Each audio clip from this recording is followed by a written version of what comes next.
Solve x squared minus 25 equals 0 using the difference of squares.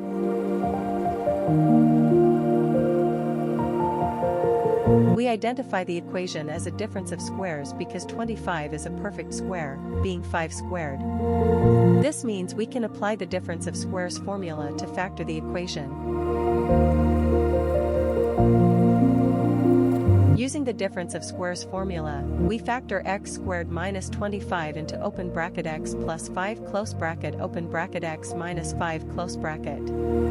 This step is crucial as it allows us to find the roots of the equation by setting each factor equal to 0.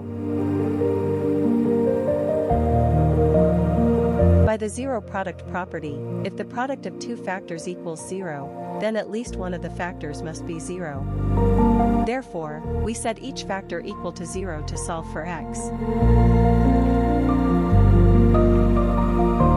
Solving each equation for x, we subtract 5 from both sides of x plus 5 equals 0 to get x equals minus 5, and we add 5 to both sides of x minus 5 equals 0 to get x equals 5. These are our solutions.